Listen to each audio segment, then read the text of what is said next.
Welcome back to Ali, Season 1, Episode 4. I have Jonathan here. Hey. Really, really excited for this episode. Yes. I am so grateful that you made the drive. Thank you. I think your story is important. I feel honored to have the opportunity to even highlight and showcase it. And, I think many individuals will learn from this episode, your story, your vibe. I'm gonna say it because we're hip, but your vibe is like just positivity. And I really enjoy that. I mean, obviously we live in different cities, but I follow you on your media page. I followed Avitas. I don't know if you remember, but I followed Avitas from a while back, and I've been like keeping up with it and your story and your journey, and I'm really excited. You encourage me to, go out, get what I want in life, and keep going, keep at it, be consistent. So thank you. Oh, heartbeat still. It's an honor to be here, man. I'm super proud of you, right? And getting to see you grow through your different iterations. Yeah. Humble beginnings at the Moore School and that little cooped up desk that you were at. Yeah. And yeah, man, it's definitely an honor to be here. So I'm grateful. Yeah. Let's go ahead and get into it, man. Let's talk about it. So who is Jonathan? I was conceived on a beach. No, I don't know where my parents did what they did. Who is Jonathan? That's a beautiful question, a beautiful place to start. I think we all are constantly evolving and growing, right? So they're like roles and titles that we'll share. But I think at the core, man, I'm grateful to be a person that just like loves and loves big, right? And tries to find like the silver lining or like the gratitude in a lot of different things that we do. So I'm a husband and father, right? I've been a husband for going on 9 years now. We have 3 beautiful kids who are 3, 5, and 7. So our house is like lit and jumping all day. My wife homeschools our children. So, that's another challenge that is also a beautiful reward because we already know the climate of things in our country and in the state. So just being able to be in a position where we can impart what we feel is best for our children is huge. I'm an entrepreneur, obviously, right? We're starting. That's part of the bulk of what we're talking about here. But my background is actually in training and development, and that's where I make my bread and butter currently. So I work for a pretty large insurance company that a lot of people probably know. And I work in human resources doing training and development for them. So that's where my background is. Yeah. So it's just kind of like a little bit of the titles. Sometimes I still feel like I'm a, kid from Miami, born and raised in the county of Dade, as they say. Shout out to the 305, how they do. But yeah, just, grateful that my grandparents in the 50s, in the midst of everything that happened with Castro and the regime in Cuba, decided to leave, try to have a better life for their children, and then obviously the second generation of U.S. born people. So yeah, it's just a little bit, just a nugget. Yeah, You could pull the thread all you want. Yeah. So let's talk about Miami. How long? Yes. How long? Because you moved out. What's that timeline? So born and raised in Miami, actually had the opportunity to travel for work starting in 2008 with an organization that helps with increased college enrollment rates within the community. So I was actually an alumni of that program. So I had the opportunity to go back into that organization and help other students. So that's when I really started to travel.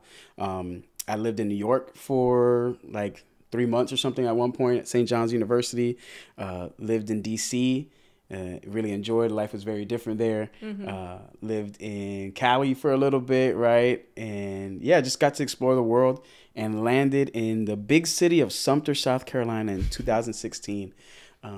Life happened. I was living in DC at the time and reconnected with who is now my wife. And we decided to move to South Florida on the promise of, some work that was going to be there, and that work never panned out. We lost everything. So we were actually homeless. So we landed in Sumter in 2016 because my mother-in-law lives there and my wife is from that city. So yeah, we were 2 years into our marriage with a 6-month-old daughter or a few months old. No, because it was May, so she was only like 3 months old. Yeah, and having to just move here in a very different culture where people don't look like me and talk like me and don't have my food. So that's where the inception of Avitas really kind of launched and took place. Let's talk about Avitas. Let's talk about Avitas. What you want to know? What is tell the people what Avitas is? So Avitas Cuban is actually a play on a lot of things. So when I was a kid growing up, I couldn't say abuela. So I would say Ava all the time. So still to this day, God bless her, my grandmother's still alive. She's 86 years old, living and ticking in Miami. And I still to this day call her Ava. And it just happened to be that our firstborn, our daughter, was born on the same day. They share a birthday as, my grandmother and my daughter share a birthday. So we named her Ava because it's like, why not, right? In honor of my grandmother. And when we transitioned here, I was missing, grandma's rice and beans. I was missing the maduros, you know what I'm saying? I was missing the cafecito cubano, the whole 9 yards. So we would literally be on FaceTime with each other. I was like, hey, so what was your recipe for your black beans? And she'd walk me through the process, I was like, how do you make your rice so perfect, And it's like, it takes time, mijo, it takes time. I was like, okay. But then practicing how to do it. So we decided to name the business after her. So we called it Avitas because it's little Ava.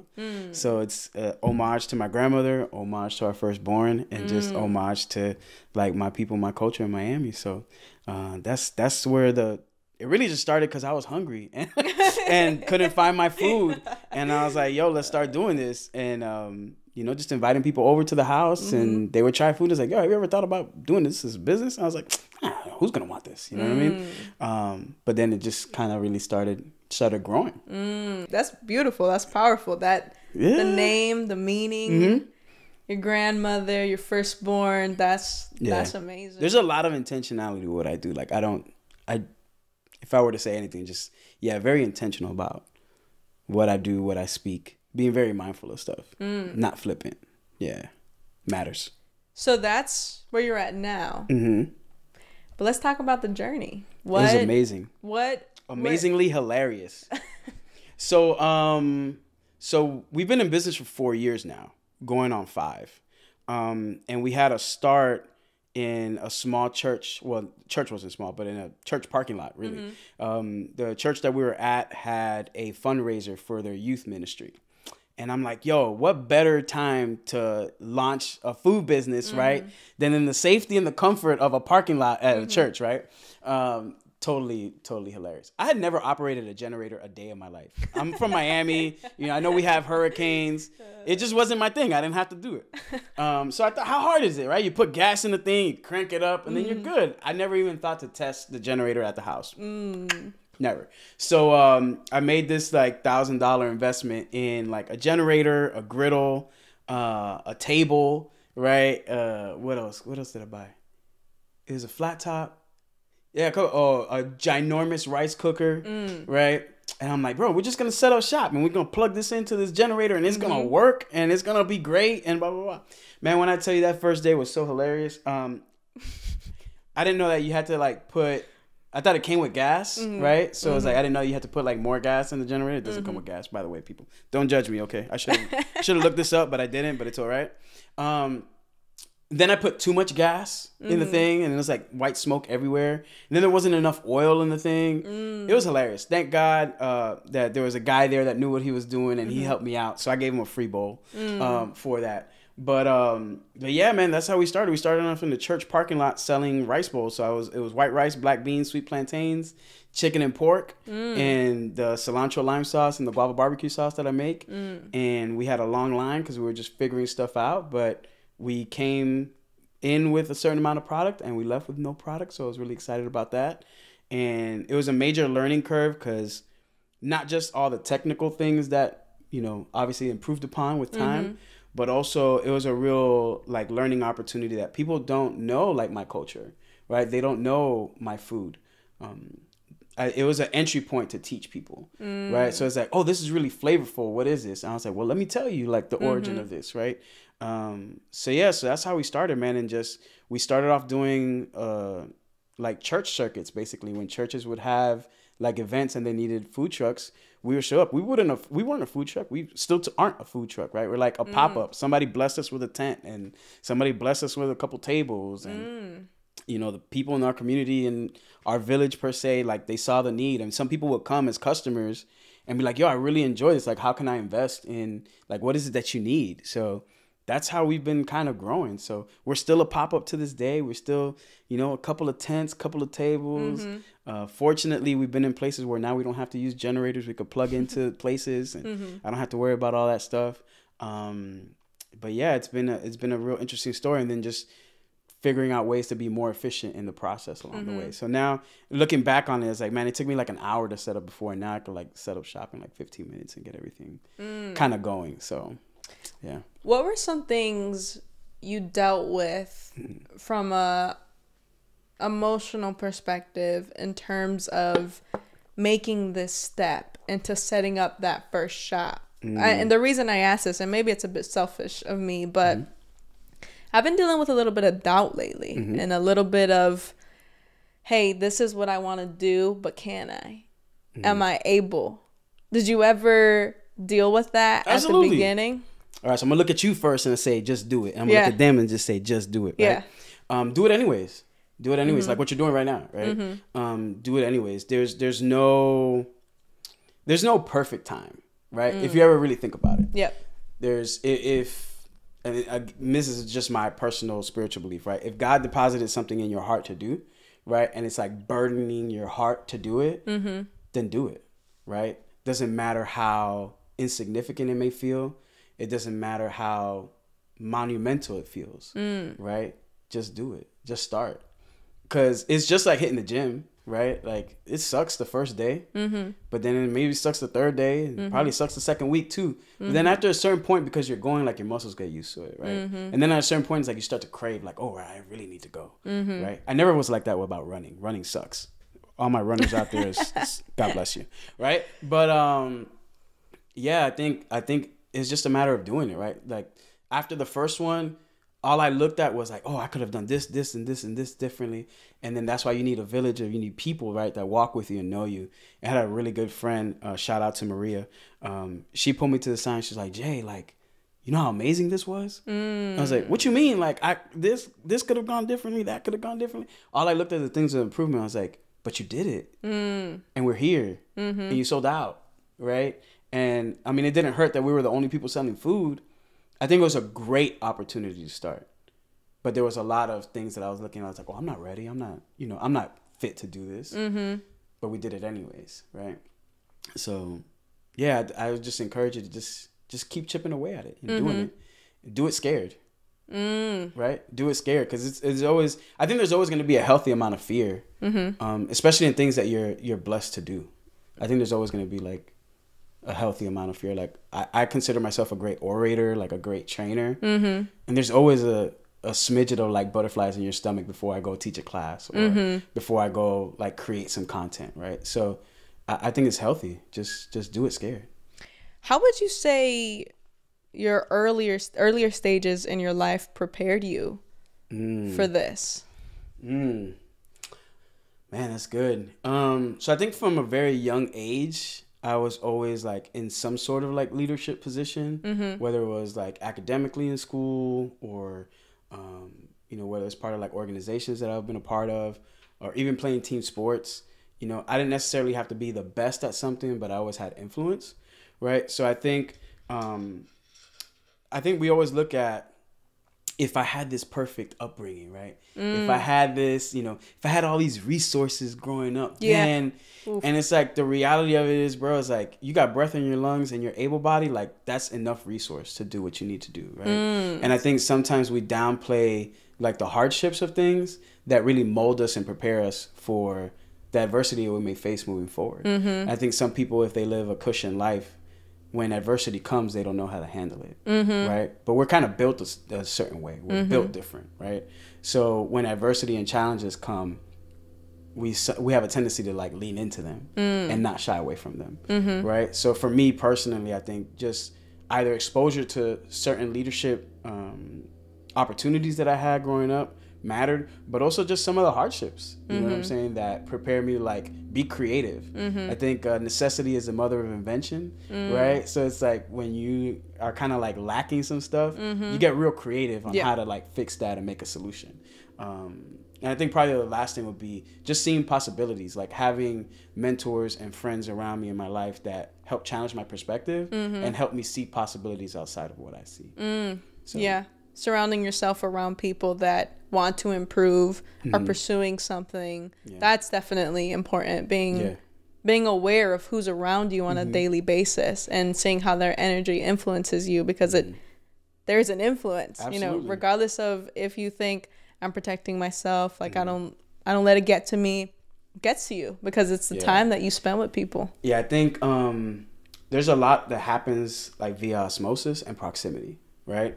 So I think one of the things is you have to have a circle of people that you can be your authentic, transparent, like vulnerable self with, and that allow people the permission to know you, right? And you get to know those people too, because it's only from that space that someone can really speak into your life and speak into like what it is that you have to do, right? Because it's like if people only know a version of you, right, like a surfacey version of you, then they can only speak to that, right? But it's like if you're like you're saying, like, man, I struggle with doubting whether I do this, like that's vulnerability, right, and authenticity, and now I can speak to that because you've given me permission to do that. So I think, and being very mindful, that circle doesn't have to be big. It could be 2 or 3 people, and that's enough. Yeah. You know what I mean? We get, I think, sometimes so caught up with like having people.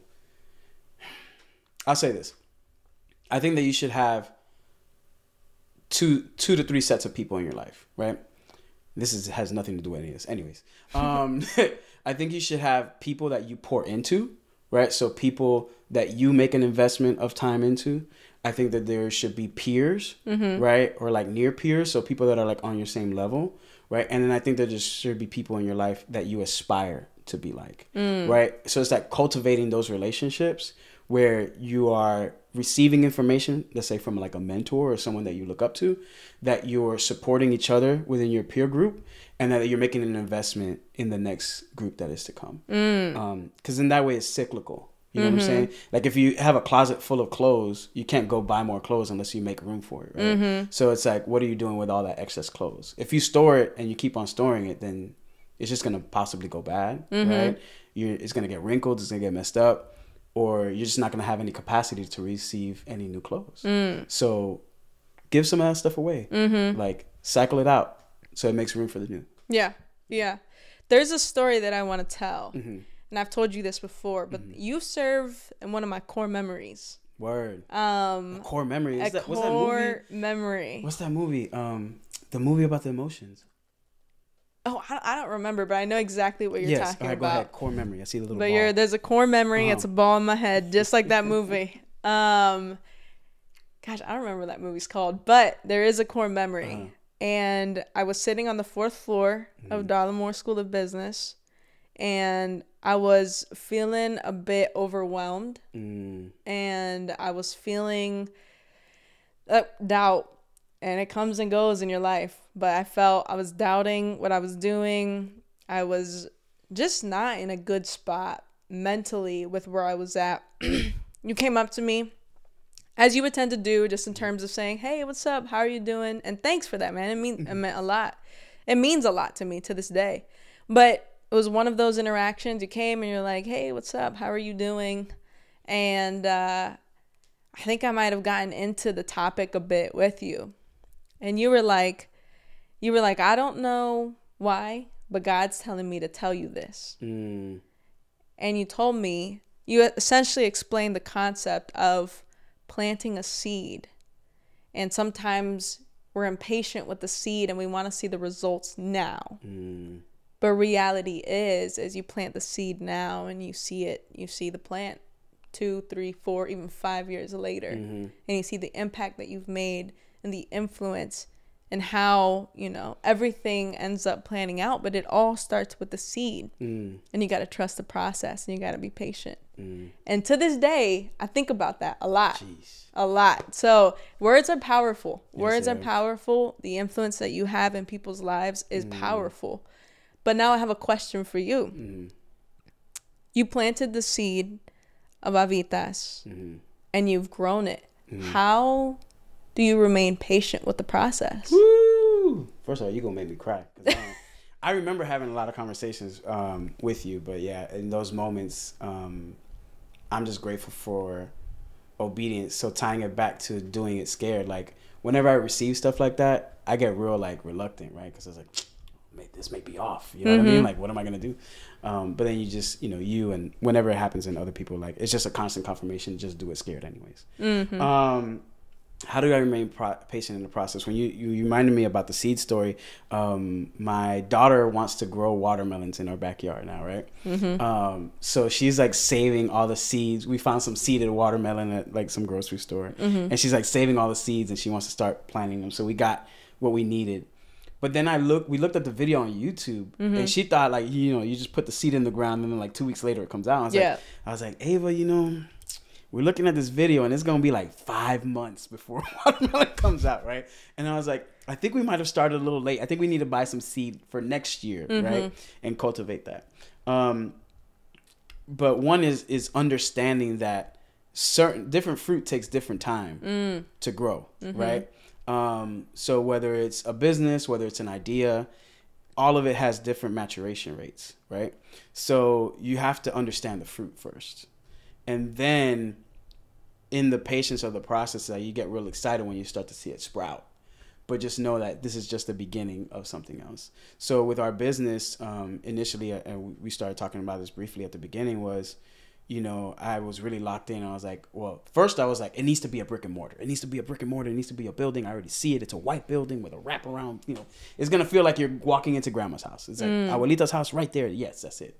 And then I was like, well, maybe, and it just needs to be a food truck, right? Like, well, we need to start this food truck. And then I was like, dude, what do you have right now that's within your hands to start, right? And I was like, okay, I can make this investment to buy some equipment and start as a pop-up and then watch it grow. And now I think with time, as it matures and I see some of the fruit of the business and what we're doing and the impact that it's having in the communities that we serve, is also being patient of like just knowing like when's the right time. And I've seen where we've had like, whether it was a potential investor say, hey, I have this amount of money to invest, but they don't have the same heart or vision that you do. Right? So it's like, okay, should I jump on this because it's a start, or should I be patient in knowing like, okay, this is what I really need to do? And those are hard conversations to have. And sometimes I'm very grateful that people have eliminated themselves out of the process, right? And just being patient. I have a very good friend of mine, Andy Mack, and he always tells me, hey, vet things out for like 90 days. Like, you don't have to move tomorrow. Like, just vet it out for 90 days. Let it breathe. Let it show you what it will be. And that's some of the best advice that I've ever gotten, was get to know people, get to know investors, get to know mentors, right? Because in that patience, they too see what it could be, but they maybe try to reap a harvest earlier than what is really like needed, right? Because I don't know there's a very few fruit. I think mango can pull it off. Mango can be like unripe, but then you hit like some tajin on it and you're good, right? But there's nothing like, growing up in Miami, we had a mango tree in the backyard. There's nothing like eating like a mango right off the tree at the peak of its ripeness. It just tastes so much better. Yeah. So if I were to give any encouragement, it would be that. It's just, don't jump on the first opportunity that you see, or even the second, or even the third. Like, let it take its course, because the ripe the fruit, the better it tastes. And I think that's with any opportunity that we have. Yeah, I mean, trusting the process. Another thing, just how you said, comparing yourself to other people's journeys is something that's big too. Yeah, is like understanding that your path is your path, understanding that, maybe this person got to the same goal that you have faster. And maybe that's just, maybe they did something different. Maybe they found a different solution.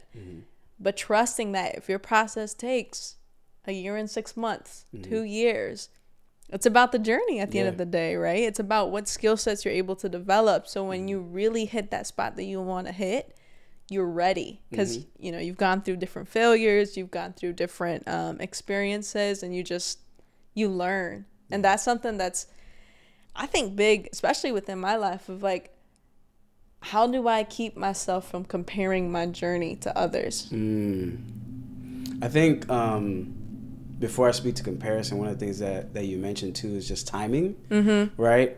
And you can have the right thing at the wrong time, right? You can have the best product that you have out there, but the timing is not right. Like the market is not ready for it, whatever it is. And then like you launch too early, you launch prematurely. So trust is a big thing, you know, as a person of faith. It's like, I have nothing else but to trust that, to know that it's going to work out when it needs to work out and how it needs to work out. So to that timing piece, it matters. And the comparison game, man, the comparison game is a thief of joy, right? It's a thief of joy, and it's a thief of authenticity, right? Because although there are parallels, like, am I the only person making Cuban food in the state of South Carolina? No. Right? But I know I'm the only one with my grandma's recipes. I know I'm the only one with the passion that I have for it. I know that I'm the only one with my story to tell. No one else can tell my story. Yeah. Right? So it doesn't matter if there's, 5 other Cuban restaurants or 50 other Cuban restaurants. Like, it's my story, and that's unique enough. Right?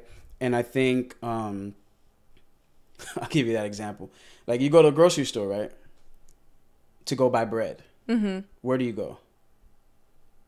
Like to the bakery. Right? You could go to the bakery. Do they just have one loaf of bread? No. They have what? Like a lot of them. Different varieties, right? So if you go to the bakery, because you bougie like you, right?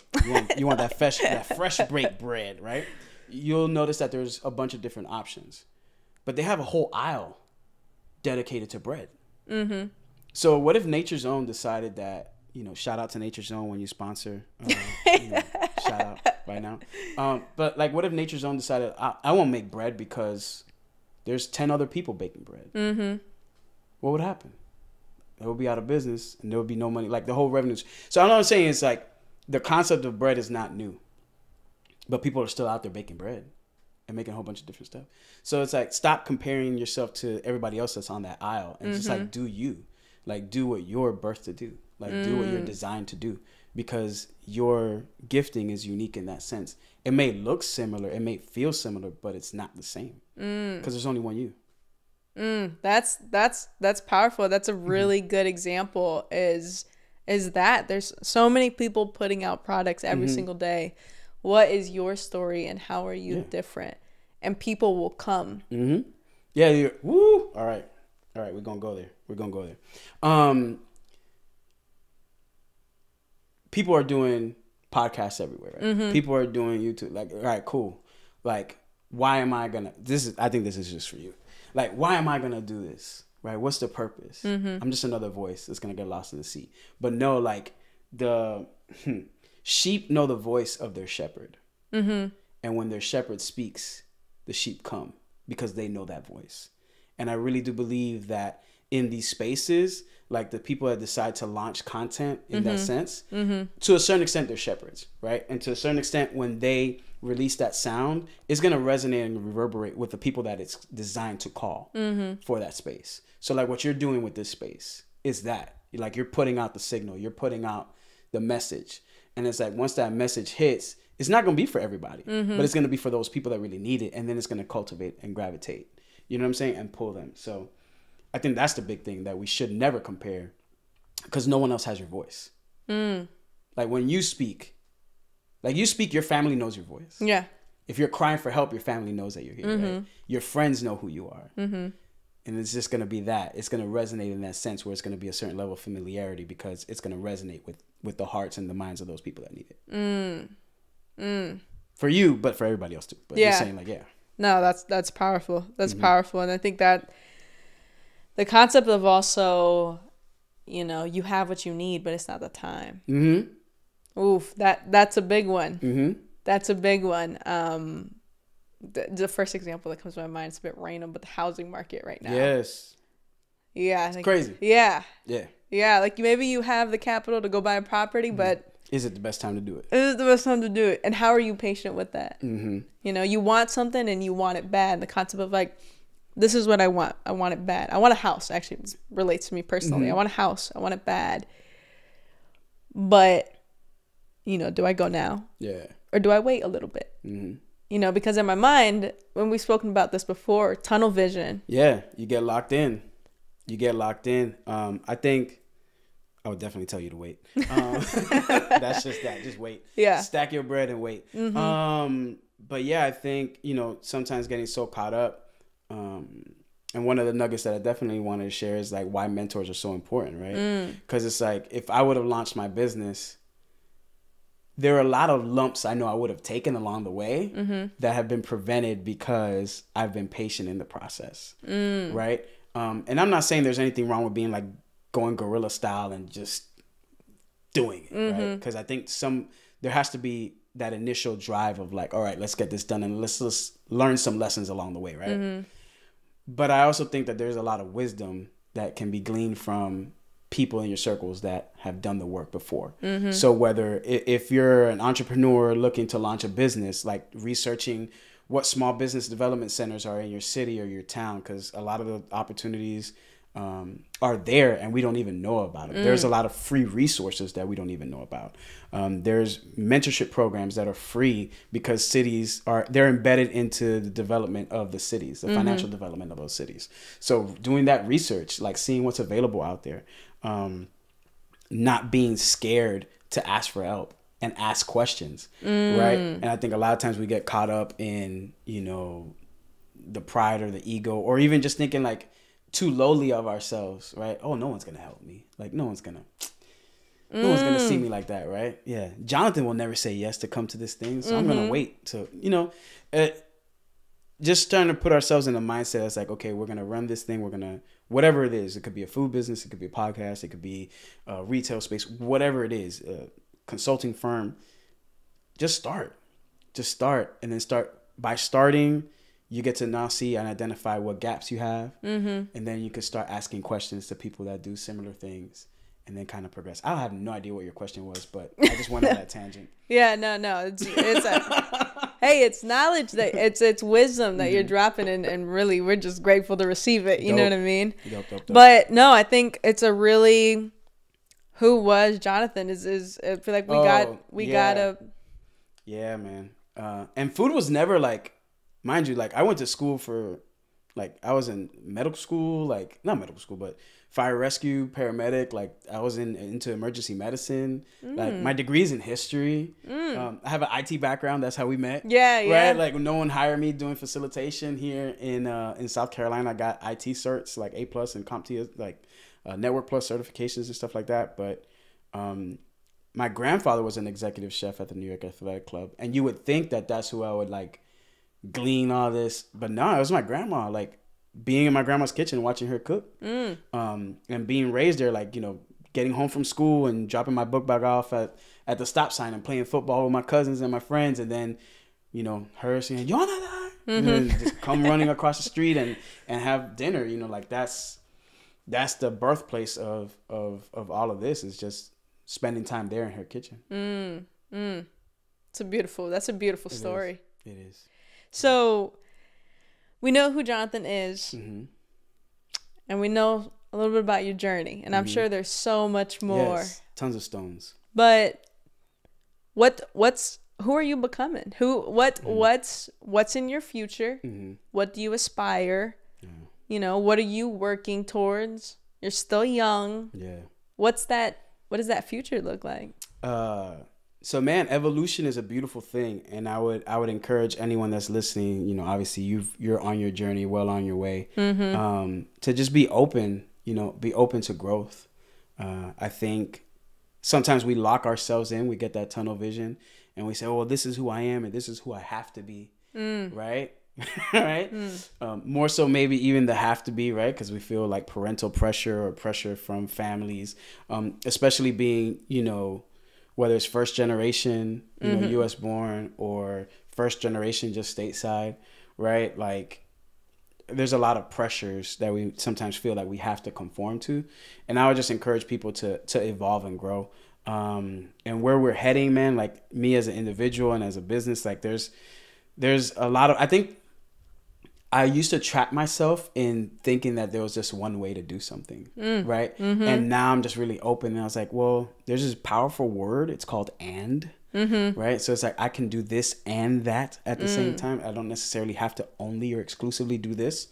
So I think I'm in the process of just really being open to what that looks like, right? So we are in the process of getting our business plan done. We are getting our pro forma done. So for all my, financial people, making sure that's not my ministry, it's not what I do. So it's a learning process, right? But getting all those ducks in a row, throwing projections, like what does it look like? All right, cool. We gross this amount of money. By the way, like every year we've done Avitas, we've doubled our money each year. Now, mind you, they're humble beginnings, right? Like we're not talking about millions here, right? There's a couple thousands. But we're going there, right? We're going there, right? We're going there. But, and just tweaking and being flexible, right? To see what works, right? Along the way.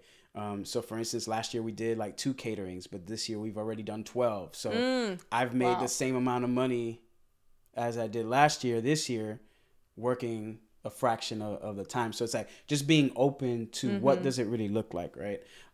So yeah, just getting our numbers, our paperwork in order, to start really vetting, seriously vetting like investors in the process and having a sound team to really make that happen. So I never thought that I would be in the catering space, right? But it's like that's becoming a very legitimate business right now for us. It's really carrying our business. So again, just being open, but I really want to get to the point where we launch a physical space where people can feel greeted, welcomed, and loved like they would be, at their grandma's house. Where people feel so close to the brand, right? That it's like, yeah, we want you at our wedding, right? Or we want you as part of our family celebrations, not just a food service, but a community, right? And it doesn't have to be just of people that look like us, but people that want to learn more about like Cuban culture and Cuban cuisine and what it really stems from, and some of my passions right along the way. But eventually get to the point where, I think I was so attached to it because it's so personal to me. Before that, I was never open to like franchising, right?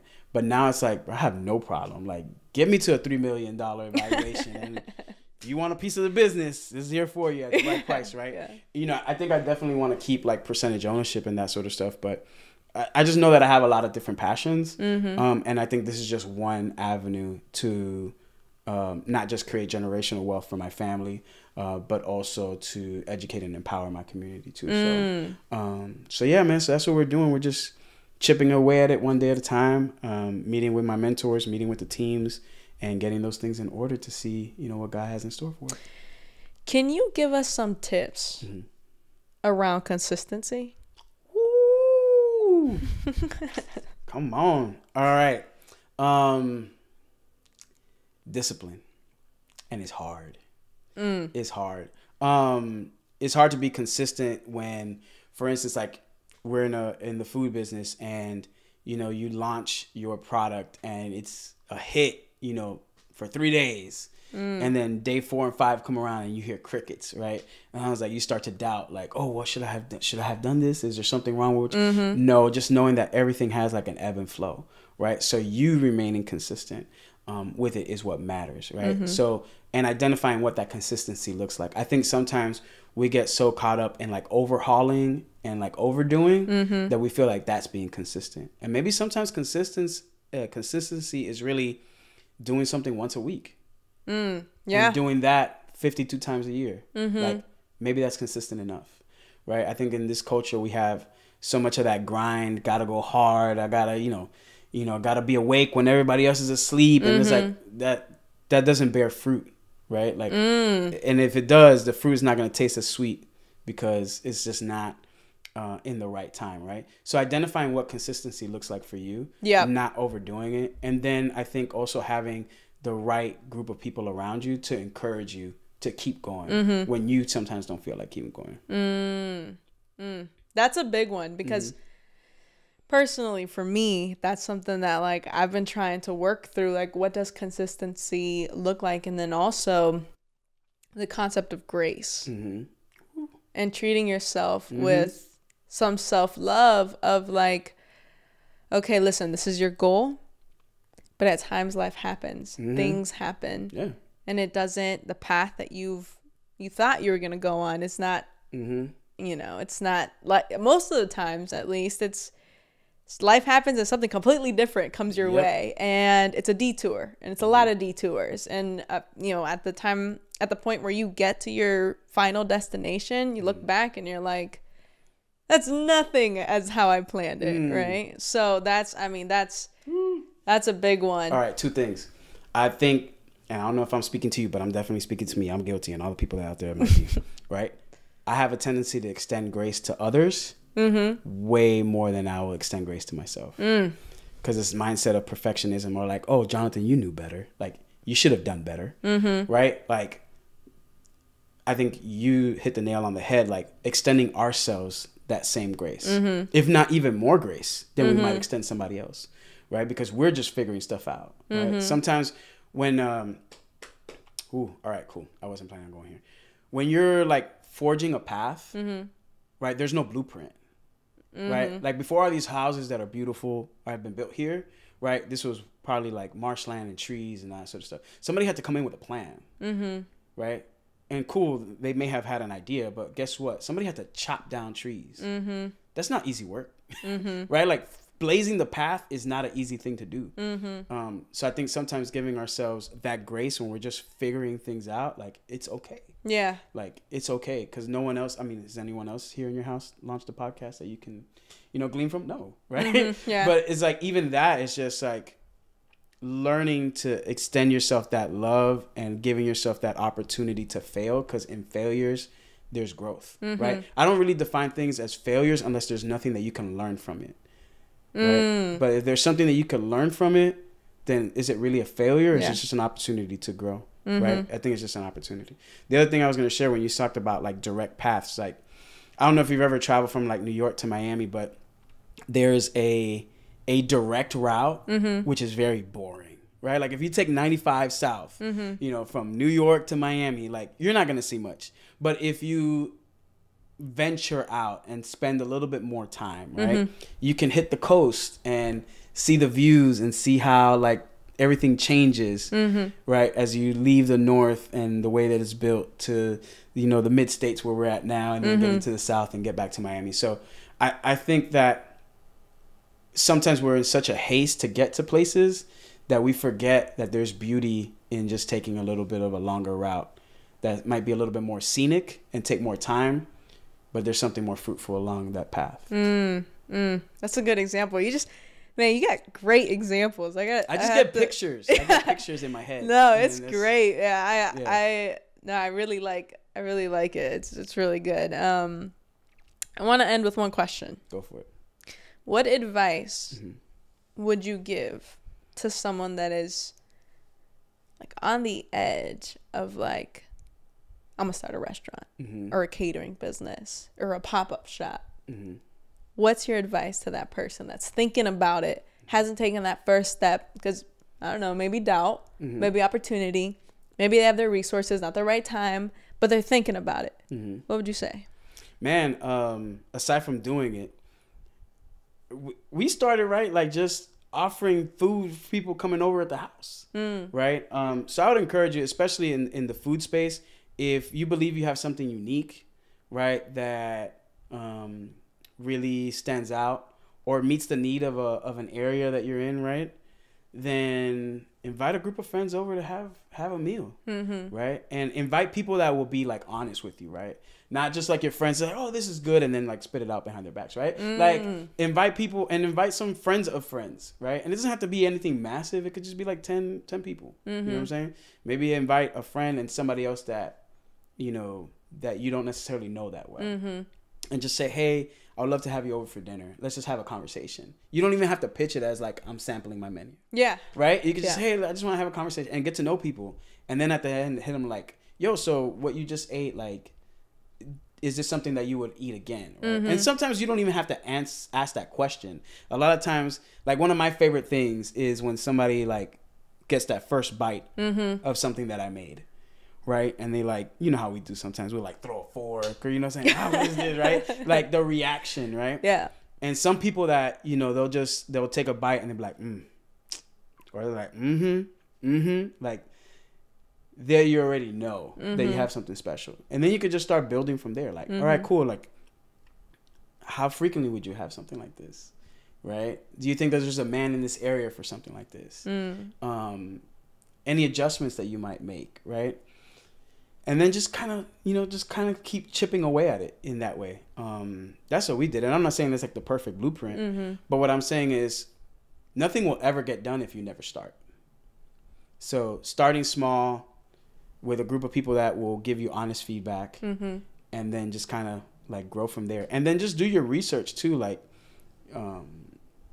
sometimes you need, like in the food industry, you definitely need permits, and you need like a whole bunch of other stuff that requires resources and time. But there's some back ways to make some stuff happen. You can invite people over to your driveway to buy some food. You know what I mean? And I'm not saying D-Heck don't come for me. I'm just saying what I'm just saying is, there's some ways for you to kind of start sampling and trying stuff out in small batches. Yeah. And starting to create a demand for what you have to offer. That's great. That's great information. And I'm sure many people will benefit from that. Once again, thank you for your time. I'm very grateful. As I mentioned before we started, I knew this was going to be a good episode. I just knew it. Your personality, as I said before, your positivity, your energy, man, it's good. It's just nice. It fills a room, and I'm just so thankful, and I'm excited to watch your journey. I've seen it thus far. Yeah. I'm excited to keep watching it, and I'm rooting for you. And I've told my family about you, but I'm gonna get them to start rooting for you too. That day one when you open up, I'll be there. Yes, let's go. I promise you I'll be there, because it's just what you represent is just so beautiful and so powerful. And thank you, man. I really appreciate it. This has been an incredible episode, and the knowledge that you dropped is just beautiful. Be like 10 minutes of just praise. But I'm very grateful, and thank you everyone for tuning in, and hopefully it is, I'm sure it is, but it is of benefit, as it is to me and my soul and my journey. So thank you so much, Jonathan. Appreciate it.